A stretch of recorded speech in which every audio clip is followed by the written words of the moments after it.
Hello and welcome to another episode of Household Filmmaking. And I am very pleased to have someone. I'm looking forward to having this gentleman on the show. He is the owner of Noir Productions in England. Daniel Fox, welcome to the show. And we're just going to jump right in and talk about why I was so interested in interviewing you. But welcome. Nice to be on the show. So I have been talking to you through a Facebook group called Backyard Indies that I started a while ago. You've been a major contributor to that group, and you've also been a contributor to other groups. And I think what's been so great about having you in the groups is that you're very knowledgeable. You're also very good at dispelling a lot of filmmaking myths. You're very on the ball when it comes to budget filmmaking, but you're also a realist. And I guess my first question is what motivates you to keep coming back to the groups, and what's your goal, and what are some of the things that you feel that you're up against? I mean, my goal is never to be bigging myself up. My goal is not to be sort of impressing people with my knowledge, because you say I'm knowledgeable, but I would say that my knowledge comes from the people that I have read, the people that I've interacted with, the people who've taught me. And there used to be a very structured way, which was good or bad when it came to the film industry, which was the apprenticeship. So you would start, say, in the editing room, or you'd start in the camera department, and you would not only be taught, whether it's actively or passively, but you would see how films were made, and you would get a very realistic way of seeing how films were made, because you would start at the bottom. And if you were making cups of tea, or if you were, finding bits and pieces that were needed on a shoot, you had a lot of time where you weren't actually actively filming, where you could observe what was going on. And the internet has been brilliant for filmmaking, in that it has allowed people like you and me to have met. We'd have never met without the internet. Oh, yeah. There's plenty of other people who it has been a pleasure, and it is constantly exciting to see what they're doing. But at the same time, it has allowed people who have a little bit of knowledge to think that they have. It has allowed people who've got a little bit of knowledge to think they've got a lot of knowledge. Now, I don't claim my knowledge to be encyclopedic, but I'm pretty good that when I've read something, it goes into my brain, and so I can recall it. There's been plenty of things I've been wrong about over the years, which I have actually learned from either these groups or from other people, and you adjust your knowledge accordingly. So at the end of the day, if I'm saying to someone, you shouldn't be buying this camera, it's not because I want them to buy a certain camera. It's because I don't want them to waste money, or I don't want them to be trying to do a shoot which I know all the reasons why they will then fail. I would rather them just, I don't want them to listen. They don't have to take my advice on board, but if they at least stop and think about it, they might actually make a better film. Not because I have had any major impact on the creative process, but I've said, look, rather than that, had you thought about this? This might give you, I want people to make films. I want people to make really good films. I go there and I hope to be excited, and I hope to be interested in the films that people are making. So I would hope, if I can do anything, it is just to try and stop people. There are a lot of things that people will constantly do wrong, and you'll see the same things being asked again and again and again. And it doesn't, the irritating thing is, it doesn't seem that once the knowledge is out there, people will find it. It's that you're constantly having to answer the same questions again and again. And I'll be honest, there are times where, either I'm too busy, or I go, you know what, I've got other things to do. And there's plenty of conversations I won't jump in on, because at the end of the day, I do have a business to run. I do a lot of other things. I have personal projects that I'm working on. From being at film school, I have always liked interacting with other filmmakers, working with other filmmakers. And at film school, we would give each other a hard time. We would make sure that everybody was as good as they could be.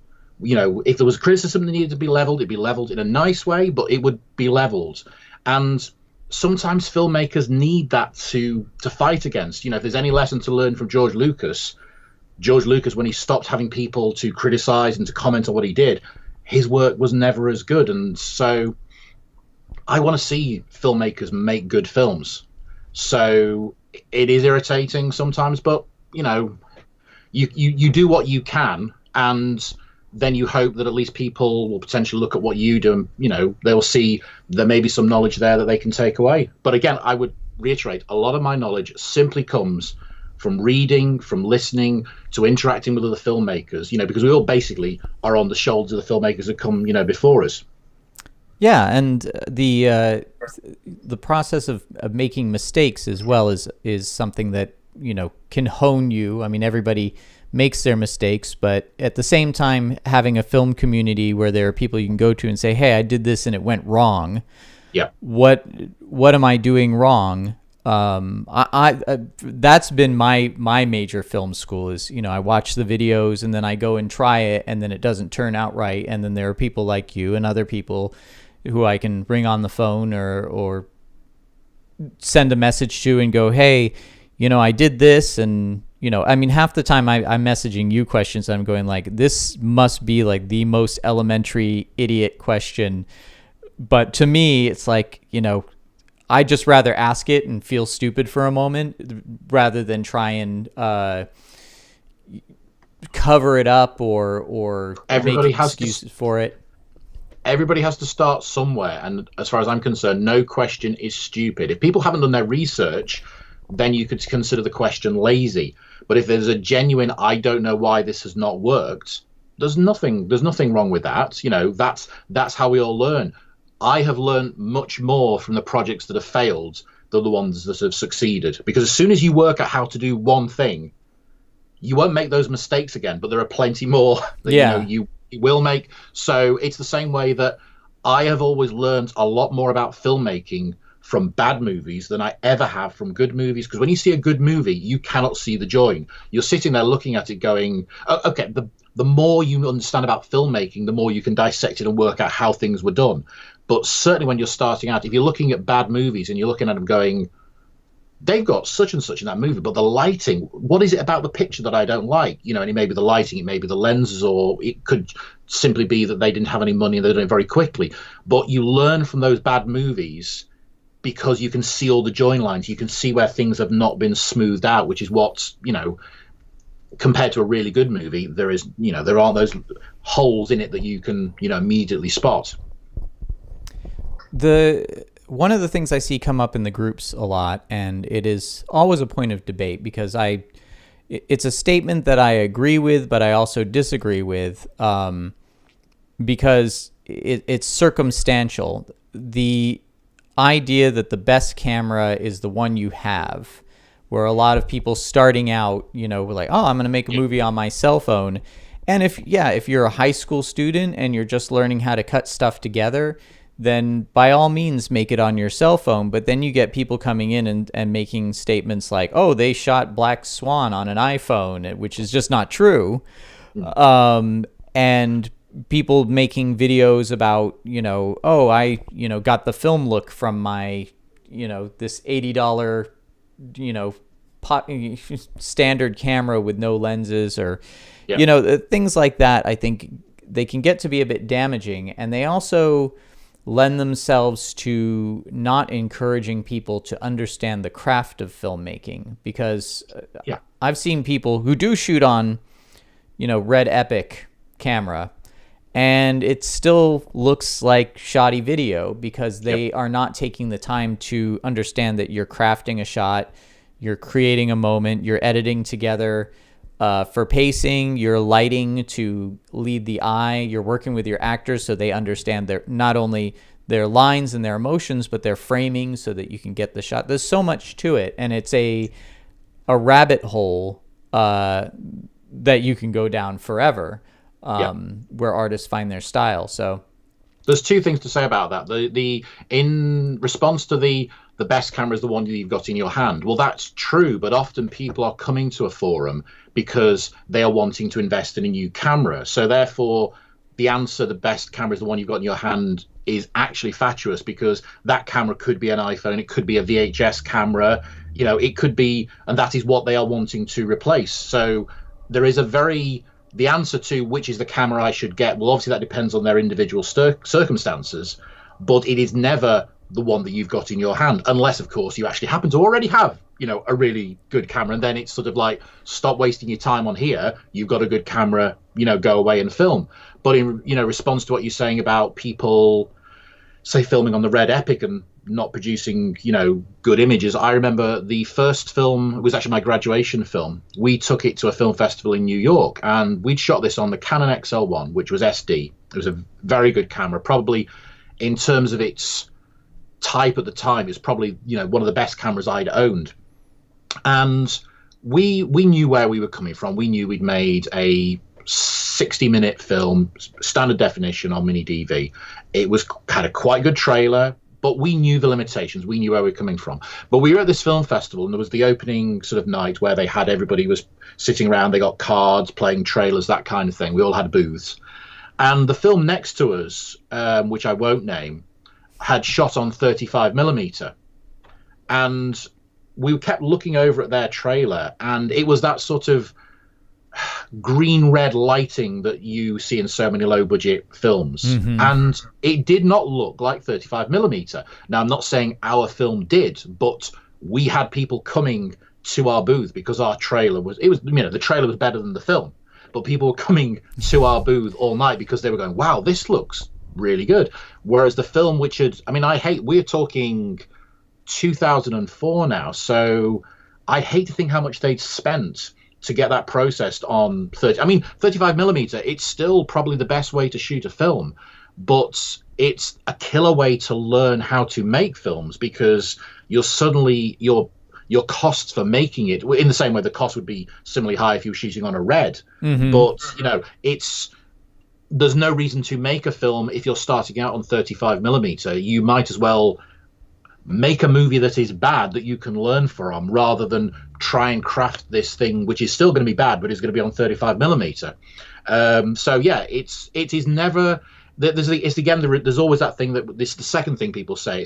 They say it's never the camera, it's the cinematographer, which is also true. But at the same time, a cinematographer will make decisions. If the camera didn't matter, cinematographers would still be shooting on VHS tape. Mm-hmm. Cameras clearly matter. It is how much you are willing to invest in a specific camera and what you are willing to accept as the limitations that a cheaper camera will give you. And let's face it, in 2019, most of the cameras are pretty good. As long as you stay away from certain things, you're going to get a pretty good image, even using a phone. I've got no problem. We've done film classes for young kids, and we say you shoot on your phone. Oh yeah, it's the thing that you have got there, and you cannot learn everything that you need when it comes down to the use of lenses and depth of field, etc.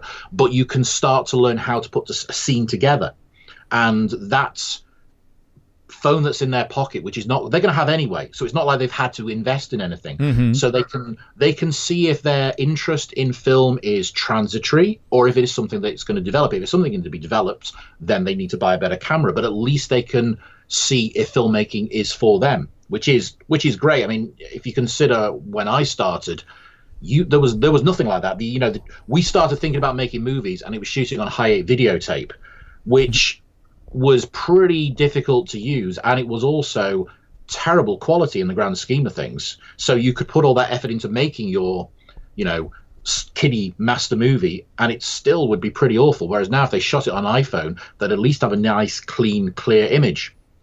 Yeah, and there's going back to what you said about a cinematographer. The thing about a good cinematographer, is they understand the tools and what different tools will get them. Yep. Different cameras have different looks, different lenses, different sensors, different lighting. It's all things that when you get a good cinematographer, you're getting their knowledge. Just like, yep. And you said also, learning on your phone, my daughter wants to learn the violin. I bought her $100 violin. I wasn't going to go and, save up for a Stradivarius before. Yep. She understood. And, musicians who choose their instruments, they choose them because they've practiced, they've done their homework, and they understand what different instruments are going to give them. And if they're going for a certain sound, they know, I'm going to get this Gibson, or I'm going to get, this Fender, or I'm going to... Go ahead. I was going to say, it's also taking a musical analogy. You can also take it in terms of like an illustrator, because one thing we were taught at film school was we had to own our own cameras. We didn't have to, but it was recommended that we did. And the reason for that was they said, look, if you're on the illustration course, because we went to art school, the illustrators were constantly drawing, the graphic designers were constantly drawing, the people working the pottery were constantly making things. As filmmakers, you are going to make a lot of rubbish before you make anything brilliant. So you need to be doing what I would call those scribbles, which is effectively you've got your camera, you're going out at the weekend, you're going out on an evening, and you're shooting stuff. It doesn't matter the final quality. What you're doing is you're learning how you interact with the camera and how it can become a holistic process, rather than, there's nothing worse than sort of planning the entire final project and then doing it in 2 weeks because you've not learnt all you could learn. When I did my final film school project, I basically started it a year early because I went, this is going to be probably not very good, but I need to get myself to be filming in every type of situation I can think of. I need to film in a set, on locations, in the dark, in a car. And I thought to myself, it's probably not going to be as fully polished as some people's 2-minute little film in a back room that they've nicely lit and they've spent months agonizing over. But I'm going to put myself into a situation where I have to solve a lot more problems. So when I come out of film school, I may not have mastered how to light and film in a set, but I will have at least tried it. So I'd have at least made some of those mistakes. And so whenever I see people sort of saying in response to which camera should I get, oh, just rent, like a Red, or just rent an Alexa when you're making your movie. Again, it's like with the film camera, I'm sort of going, but you can plan this movie, you can get it all storyboarded wonderfully. But if you've got such limited experience in terms of the actual filming, they can hire the Red, they can hire the Alexa, but when they get it, then they're not going to know how to use it. They're not going to have the fundamental filmmaking skills that they need, which could simply be how to actually cover a scene in terms of wides, close-ups, etc. So owning a camera, even if it's a cheap camera, even if it's not great, is the best thing that you can do, because you are at least doing those scribbles and you are making all those mistakes before you get to a project which you are going to want to put your time and you're going to want to put your energy into. Yeah, that's actually a really good point. And my first camera, which I'm not embarrassed by this camera, because at one time it was the sought after camera, but I got a Canon 7D. And I shot my entire movie on it, and it was a great learning experience in terms of I bought the camera, and I bought 3 lenses that I decided these are the lenses that will give me the framing that I want for different scenes, for different emotions. And it was great having that camera for several reasons. One was I got to know it really well. I had it on hand if I needed to do a reshoot, or I shot my movie in and around my house, so even when the actors weren't there and I'm editing and I'm going, oh, what would really be nice here is like a B-roll shot of a character's point of view of this object that's right outside, and grab my camera and go out there, grab the shot, throw it in my computer and throw it right into the edit. Yeah. So that was a really a product of modern technology that is, as time goes on, of course we'll be seeing that all the way through, but it's a rather new development, where before you would have to shoot it on film and get it developed and take it into the cutting room. And yep, but we did the same. That being said, you look at From Russia with Love, which is, we're talking the early 1960s. There are sequences in that where they changed dialogue, they changed bits of the script, so they actually went back and they reshot certain characters in front of a back projection screen with the original footage behind them. So it's not totally a new development to do things like that. Even if you look at sort of, again, movies, beautiful black and white movies, sort of like from the 50s, you will often see the establishing shots, which are the location shots, and they will then go to the overly lit studio, which sometimes are nicely lit, but they will go to those where they have the control. But we did the same thing when we did our movie Dreamscape.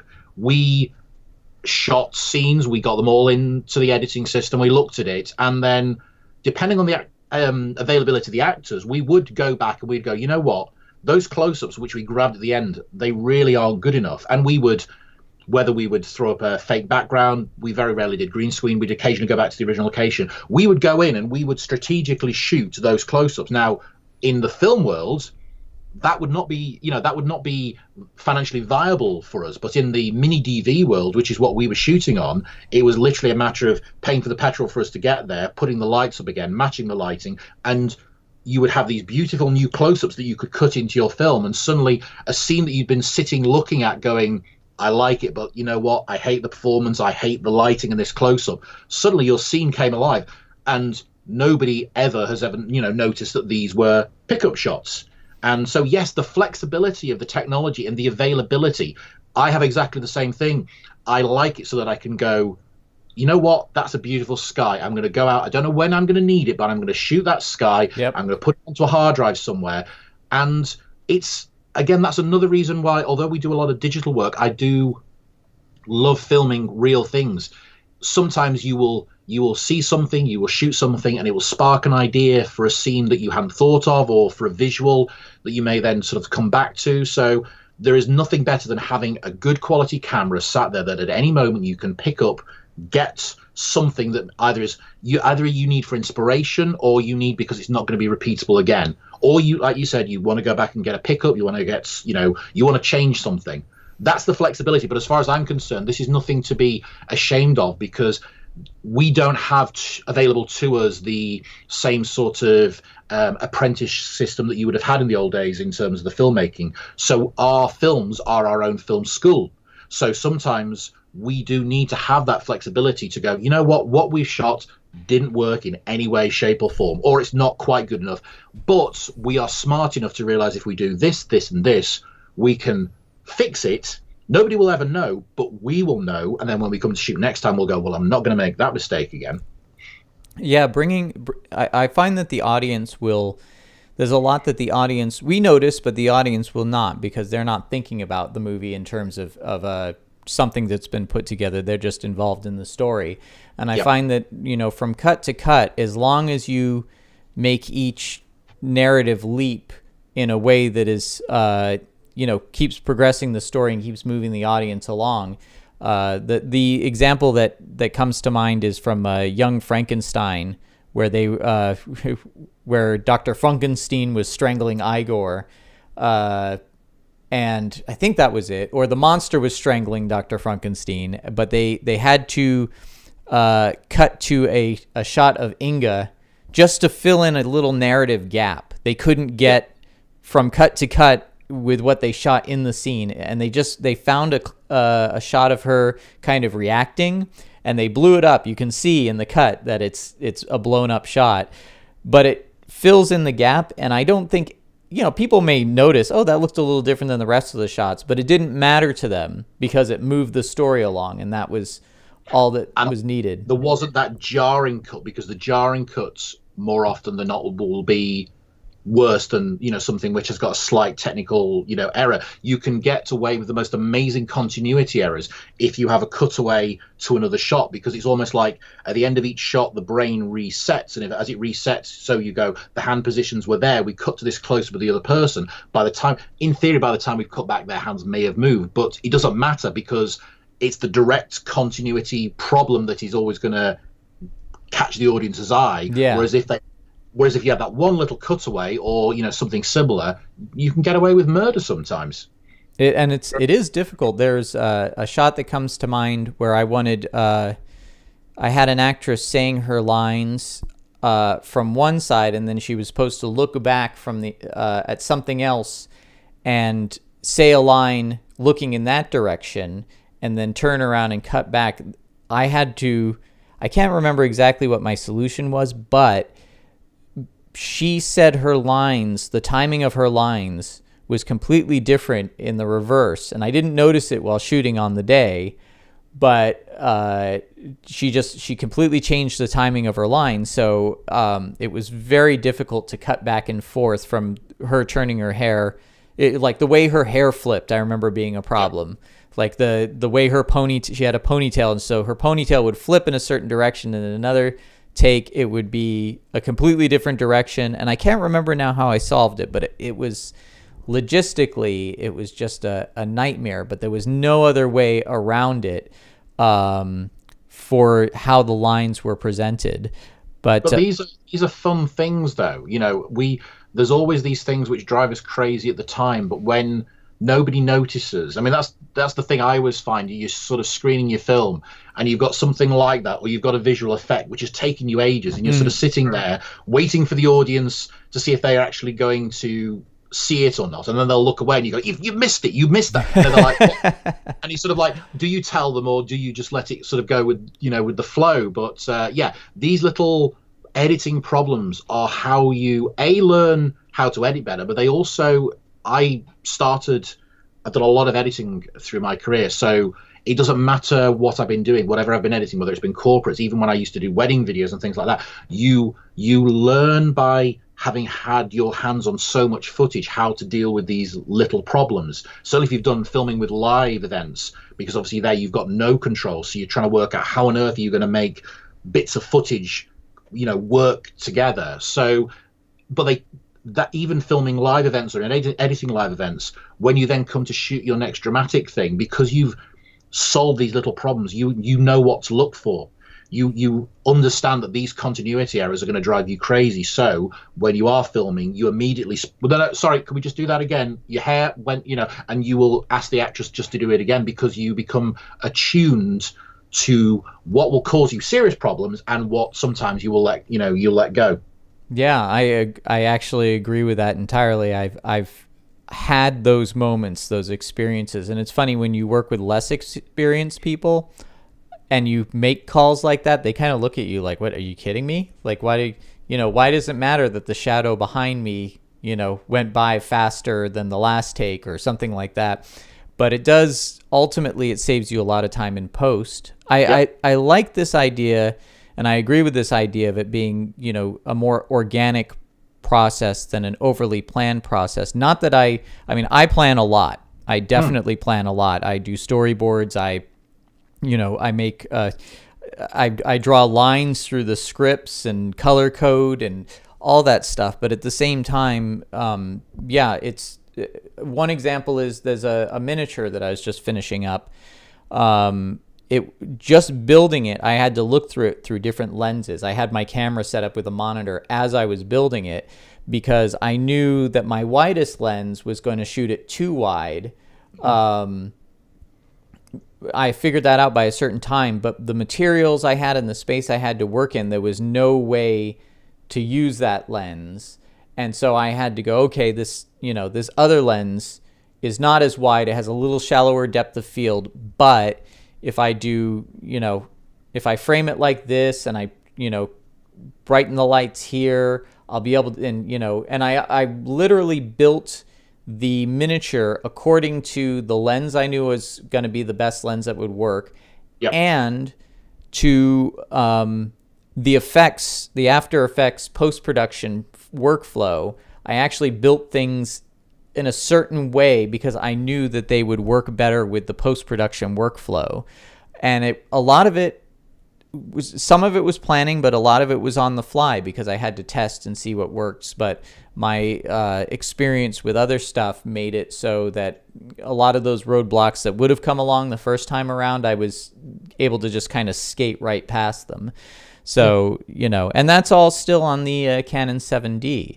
But now I have a new camera. I'm still waiting for some of the adapter and the CFast card to show up. But you and I both have new cameras, and they're both we've got the Blackmagic Pocket Cinema 4K camera.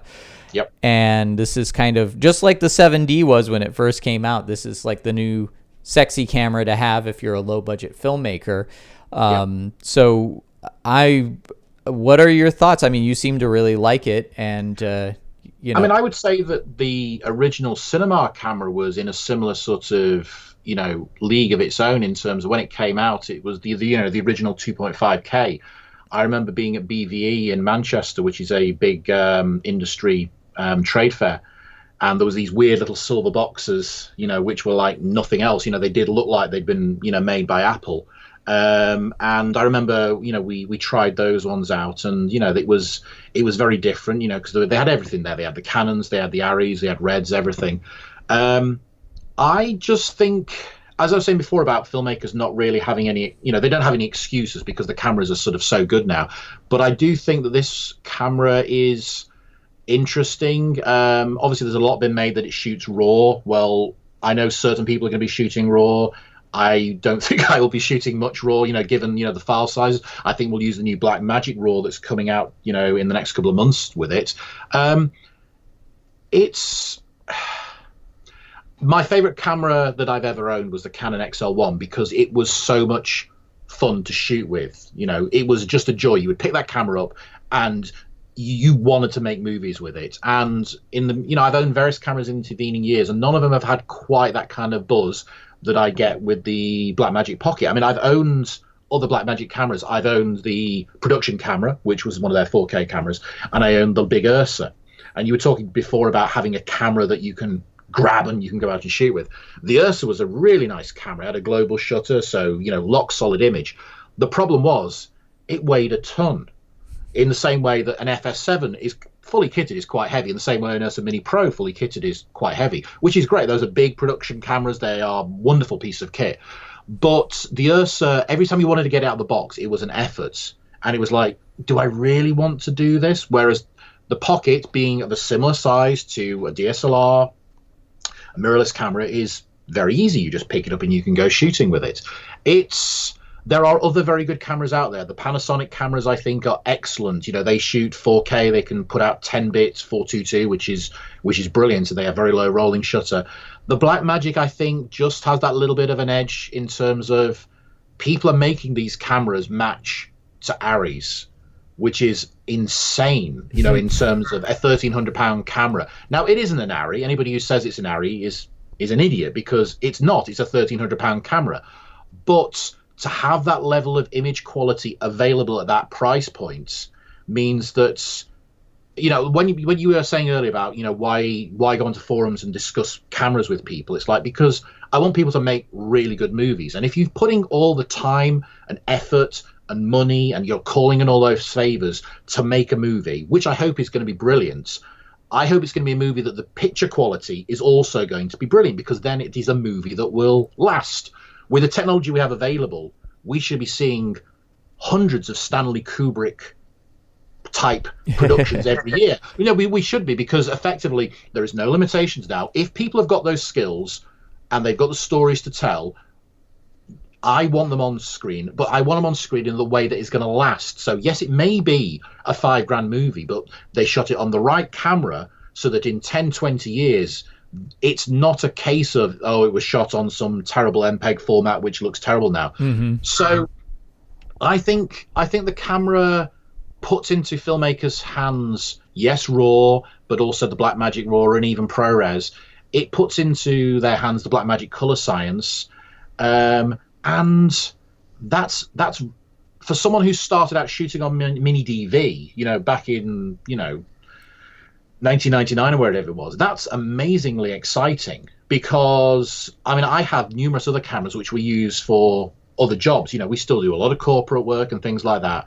And I have ENG type cameras, I have Sony mirrorless cameras, etc., which are really good cameras. They're very robust, they are very reliable, but they don't give me easily the kind of cinematic images that I want for dramatic stuff. And the beautiful thing about the Pocket is you can spend £1,000, it's still £1,000, but you spend £1,000 and you can then have a camera which is sat there whenever you need it, whenever you need that beautiful B-roll shots, you can go out and you can, get that camera. So even if you were actually shooting a movie on an Arri or a Red, I would recommend that someone owns the Pocket, because you have your 3 weeks where you've got your shoot, you have your actors there, and you finish your shoot, and then you go, we need that close-up. Well, rather than renting the Arri or the Alexa or whatever again, there's a good chance you could probably get it on this Blackmagic Pocket 4K. So it's just exciting. Having Blackmagic have had they've had checkered history in terms of some reliability issues or whatever, but for a camera company that started, they started making cameras in 2012. I've lost count of how many cameras that they've made in that time, but they have changed the industry. And even if the Pocket purely makes Sony, Nikon, Canon, and Panasonic up their game in their cameras. That's a good thing. Oh yeah, for sure. And when you're talking about sort of learning from things, whether it's Facebook or whether it's interacting with people, a couple of years ago was faced with the prospect of what camera to buy, and I narrowed it down to the A7S2 or R2, depending on which one was available, the Canon XE10, and the GH4. And looking back on it, I should have probably gone with the GH4 because, as you know, Panasonic cameras have got very good control rolling shutter. They have a very good outputs, etc.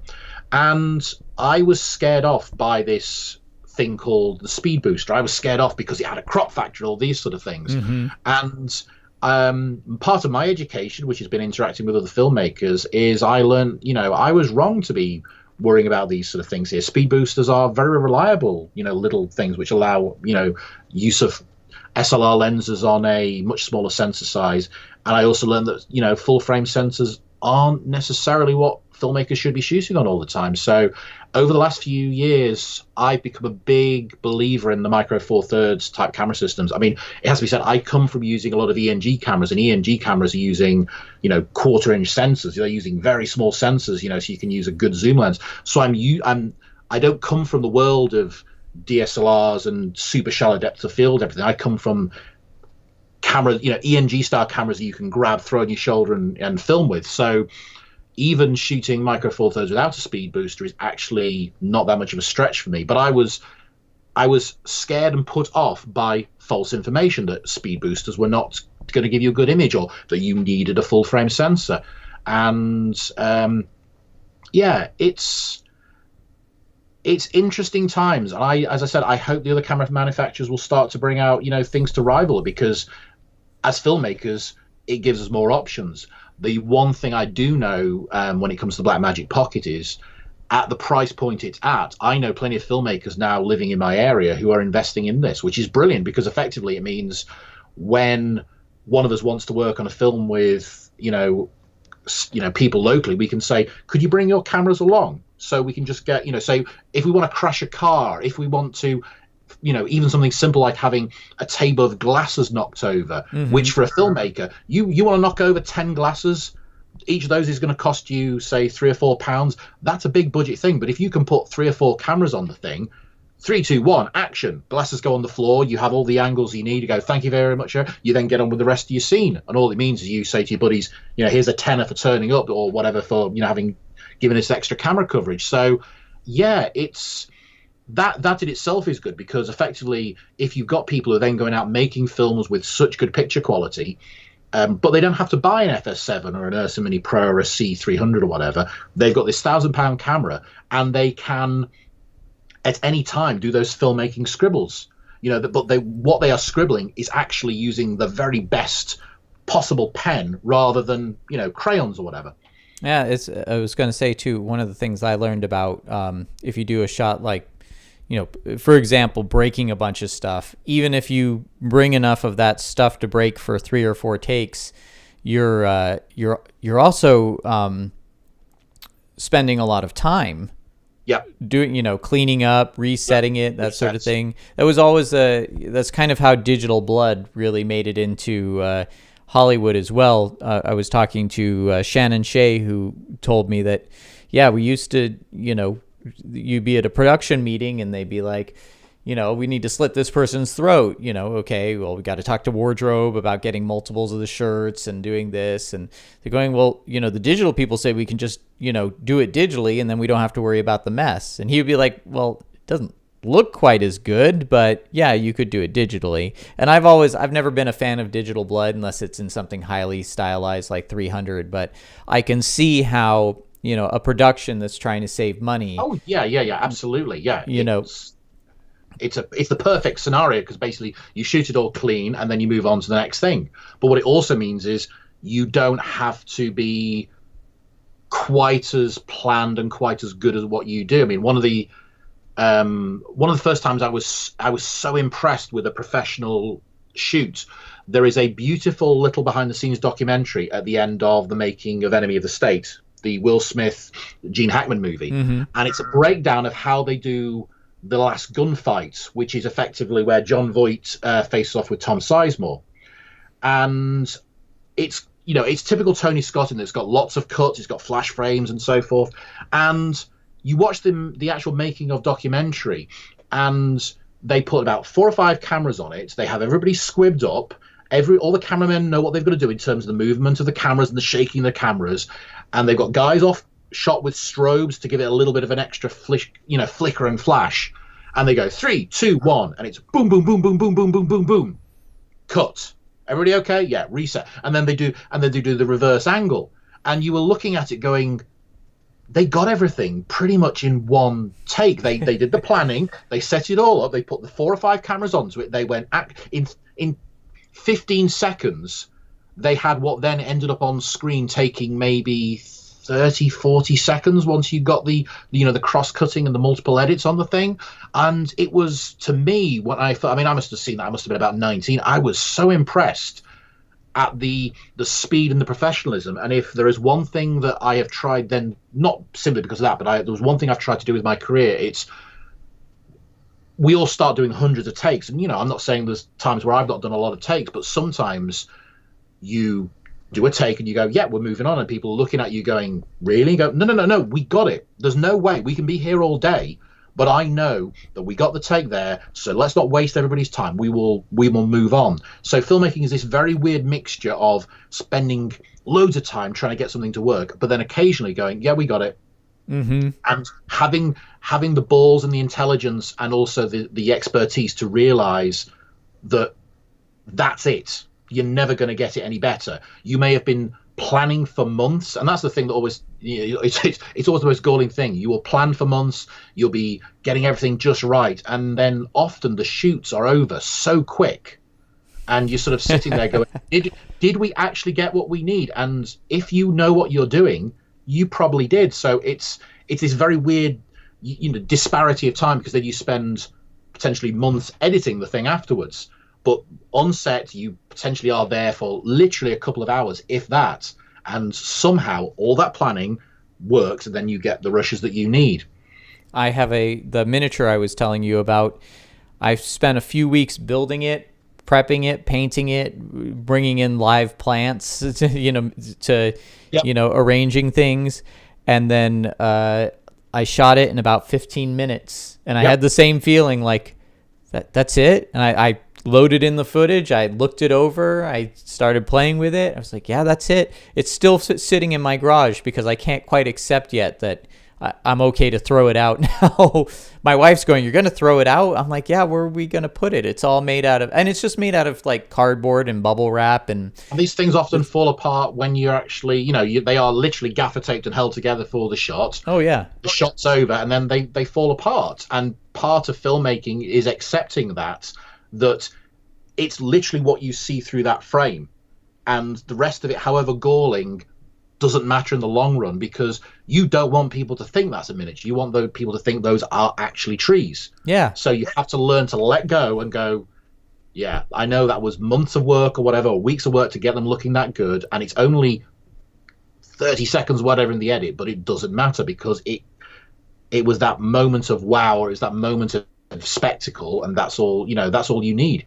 And in terms of your sets or props, costuming, that sort of thing, it's kind of an interesting thing that I think a lot of filmmakers suffer from, is that they spend so much time on it, or that, it looks so beautiful when, on the set, that they have to make sure that the audience sees it. And that often just gets in the way of telling your story, because you're distracted. You're going, look at how cool this looks. Or another example is I was just talking to someone about a video of Studio 80i worked on The Predator, and they were doing behind the scenes of sculpting the Predator's skin texture, right down to the minutia.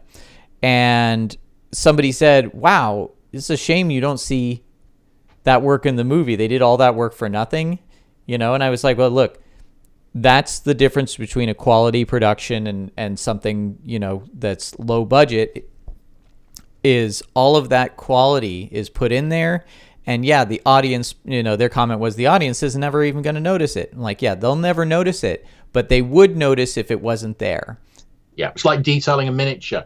Yeah. When they did Blade Runner, I think they said because of the lights, they over detailed and they over painted by about 20% so that it would be there despite having the very bright lighting on it. And yeah, that's part of it, I'm afraid. In terms of a cheap costume will look cheap. There's no two ways about it.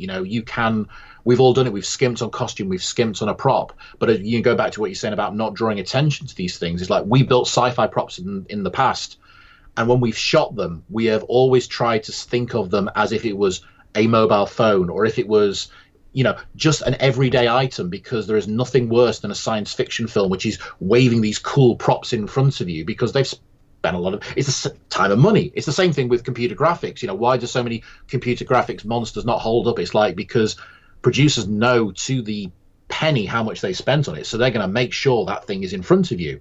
Whereas in the old days, yes, you would spend a lot of money building a prosthetic creature, but then you'd put it in front of the camera and go, that looks like a rubber monster. So then you would spend all the time with all the tricks of lighting and smoke and everything to make sure it didn't look like a rubber monster. But yeah, you can get very precious about all the time you spent putting into it. But usually what I find is you built this beautiful prop, you're really pleased with it, the paint finish is perfect, and then by about an hour into the shoot, it's been thrown around or whatever because you've got to get this light over to the right position, or the actor, and all of that preciousness goes out of the window because you're losing the light and you need to get the shot done. And it's sadly a lot of what we do is very disposable. A lot of it is never seen by the audience. But if you don't put it's like you're doing a matte painting. If you don't actually bother to put in you don't put in every blade of grass, but you've got to put in the impression of the blades of grass so that the audience will see it. You just put in big green brushstrokes, they will not believe that is a grassy field or whatever. Nobody thanks you for putting all this effort in, but they would be the first to point out that what you had made didn't hold up if it wasn't there. So and it's a cross we filmmakers have to bear. The audiences. I used to work at a movie theater for a while, and the audiences they're very savvy. They'll spot a bad effect shot because it takes them out of the movie. They won't know why it's bad or why it doesn't. It's the uncanny valley as well. So I remember the unfortunate thing though is a lot of practical effects people I talk with kind of lament this, is that they'll do a great miniature, or they'll do a great effect that in the modern age the audiences will look at and go, wow, they did a great job with the CGI. You're like, no, that looked great because it wasn't CGI. On the other hand, there's always the optical effects for the rod puppet in Alien 3, where it was a puppet and everyone went, oh, that was shoddy CGI. I see that all the time. Like, no, that was just, primitive optical work. Primitive optical work. I would say it's not primitive optical work. The trouble with that is it was actually state-of-the-art optical work, but it had reached the limits of what opticals could do. It was Boss Films. It was Richard Ellund, who is one of the visual effects guys, The Empire Strikes Back, Ghostbusters, and you reach these points where the technology literally cannot deliver what you need. And to be fair, if you were doing Alien 3 now, a computer graphics monster instead of the rod puppets would probably be the way to go, in terms of integrating it into your, to your scenes. It would be far easier than the rod puppet ever was. I know. It would probably match in better. I know I'm in the minority, but when I say this, but I'm actually, I kind of like these older films where they do have to wear some of their limitations on their sleeve, but at the same time, you look at them and go, yeah, that looks really cool though, even though I can see, I got a hold of some of the original space flight, Millennium Falcon space flight footage from Empire Strikes Back that had not been cleaned up in the special editions. And the difference is palpable, but I still think the original uncleaned up stuff just looks cooler. I don't think modern audiences are going to appreciate it like I do, or maybe they will. I don't know, but the Millennium Falcon shots in Solo didn't look as good as the Millennium Falcon shots in Empire Strikes Back. and one was done on a computer and one was done on a motion control stage, and that's not just purely a subjective. They looked faker, and that's a weird thing to be thinking about in 2019, that you've got special effects using state-of-the-art techniques, which I think will age a lot quicker than the older techniques will. That's true. 90s CGI has aged terribly, I gotta say. It is. Oh, yeah. Like, I look at I mean, there are some exceptions, of course. I think that some of the standout movies like Terminator 2, Jurassic Park, Starship Troopers, they're dated, but they were still done by people that understood the limitations. They were craftsmen and they made them work. But they were also editing the CGI footage like live action. They weren't having these very long standout, they weren't trying to push the technology to the point of breaking. If you look at CGI, can give you big, epic, wide battle scenes, but within about a year, they usually look like big, epic CGI battle scenes. Yeah, because it doesn't hold up. There is something within that which your eye realizes that is clever, and it is really clever stuff that is making all these little agents, as they call it, fight. It doesn't work. It doesn't feel as real as 500, 1,000 extras, for obvious reasons. But The Hobbit comes to mind. The Lord of the Rings. Shots of the Lord of the Rings. There's even shots of the Lord of the Rings. I remember being in the cinema and going, I have this thing, which is I have a wince test where I'm sitting in a movie going, and if I'm going like that, it usually means that there has been a visual effect that has sucked me out of the movie. And yeah, The Hobbit did it a few times. The Lord of the Rings did it a few times. With The Lord of the Rings, I had fun because I appreciate some of the shots. Like I said, they'd stand out. I go, oh, that's a miniature, but it's a really cool miniature. So, oh, absolutely.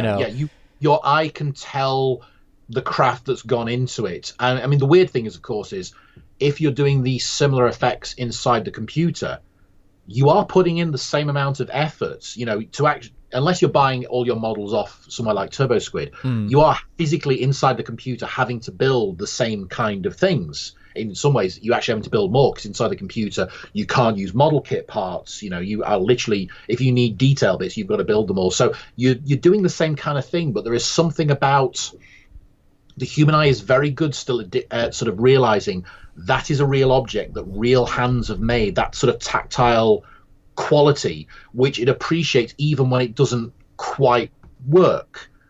And that's why even in something like The Thing, there are some effects in The Thing which don't quite hold up, but you go along with it because you can feel that it is a real object that real people have sculpted and they've been on set using, whereas we are very unforgiving when it comes to the computer graphics, which is weird, but there is something inside us which we know that has been done inside, and we feel in our guts that for some reason that's a cheat.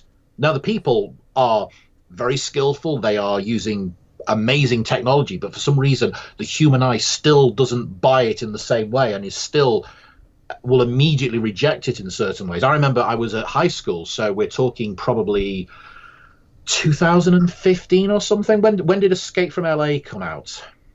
Oh, that was way before 2015.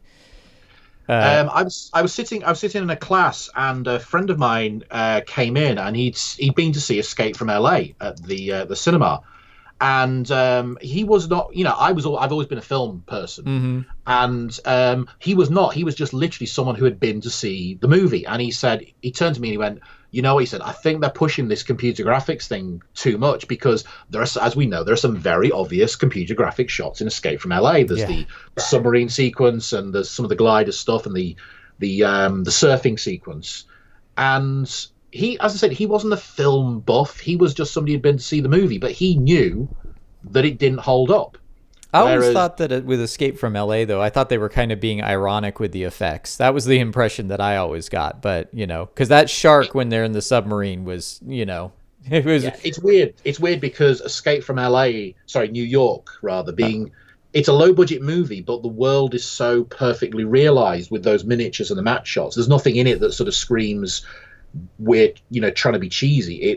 I remember seeing that as a kid, and that was quite a chilling movie as a kid. And, part of part of any movie being chilling is that there is nothing in it that jumps out and, feels fake. And, those very simple miniatures and everything they did in Escape from New York, I mean, they still hold up. Oh yeah, I think James Cameron was a effects supervisor on that. Yep.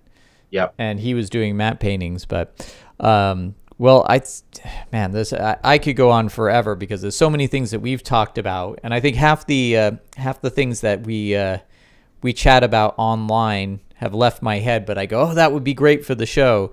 But I think that's probably a good place for us to wrap up. But we are going to do the post show, which will be available on my Patreon. But it's been a really great conversation. I think I'll give you. Is there anything else you want to add? Like any message for? Let's do this. Let's end with. What do you think? For a young person who's aspiring to be a filmmaker, what do you think are the qualities of a good natural filmmaker? I do believe there are people who are naturals. Not everyone can see it, but what are some of the qualities that stand out for you where you go, that's someone who can think about making a good film, that can envision it? I remember when I was a kid. I mean, I'm talking really young. My dad said to me, I think we were watching something on TV. I think it was The Professionals, the ITC television series, which some of the episodes were directed by Martin Campbell, who then went on to direct Casino Royale and Goldeneye and things like that. And we were watching the episode, and I think must have got to the end credits, and I said to my dad, I said, so what's a director do? And he went, well, he decides where the camera angles go. And I sort of looked at him in that sort of slightly arrogant way that, an 8-year-old would go and goes, well, isn't it obvious where the camera angles go? And it was the naivety, yes, of an 8-year-old, but there is a certain truth in that there have been numerous times where I have been on somebody else's set and I have not been invested in the project. I have not necessarily even been interested in the project, but I have looked at the scene sort of unfolding and I've gone, I know how to cover that. I know how to get that onto screen and how that could look really good. And as I say, it maybe not be something I'm even interested in, but your brain knows how to make that cinematic. And cinematic is very different from novels. It's very different from plays. Cinematic has its own language. And yes, you are right, there are certain people who understand intrinsically how to tell stories with pictures. So I would say you can usually spot someone who they will be able to find a shot which gives you everything you need to know about a character or about a scene. They don't just cover it. They don't just put camera. Anybody can put cameras. Anybody can film a load of footage and make something from it. But to actually be able to put a camera in the right, even if it's only, or if all they get right is that one camera within a scene, and you suddenly go, that's really interesting. It's not that they're showing off how cool wide their lens is or how narrow the depth of field or whatever, but they have put the camera in the right position and you go, that's really interesting. That draws me in, and that makes it more than simply an attempt to film it. So it's in 2019, you have the ability to grab these cameras. You can go out, you can film. There is very, very little in the way of limitation, even if it is a phone. So you should be able to tell if someone has shot it on a phone that they know what they are doing. You may be able to look at it and realize the limitations of them having shot it on a phone. But you would say, you know what, if we gave this kid a proper camera, it'd be really interesting to see what he could actually do, or she. So yeah, but the wonderful thing is now is that you can see that. You can go onto YouTube, and people are always send me links, or I see links online, and I'll be honest, when you click on the link, it's the worst thing, and it's a terrible thing for a filmmaker to admit, but usually you are fast forwarding through and you're looking for something because everyone's busy. Mm-hmm. But when you are skipping through and then you stop and you go, whoa, whoa, whoa. And it doesn't happen very often, but when it does happen and you actually sit and you go, you know what, I'm actually going to give this the time it deserves. I'm going to go back to the beginning and I'm going to watch it from the beginning. And then you start looking at the images, and we live in a world saturated by images. There's never been a time where there's been more available in terms of videos and stills. That's what the internet is. So to stand out, you have to produce something that's exceptional now. But when you do, and you see that's still kind of cool. And that's why do I keep going back to filmmaking blogs and trying to dispel some myths and rumors? Because sooner or later, you're going to see something that's going to make you go, wow. The best thing actually is it's not bigging yourself up. It's when you actually go there and you go, you know what? That's better than I could do. That's really impressive. How old is he? Oh dear, he's 18. I need to get my game up. And but that's a good feeling, because you look at it and you go, I need to up my game now.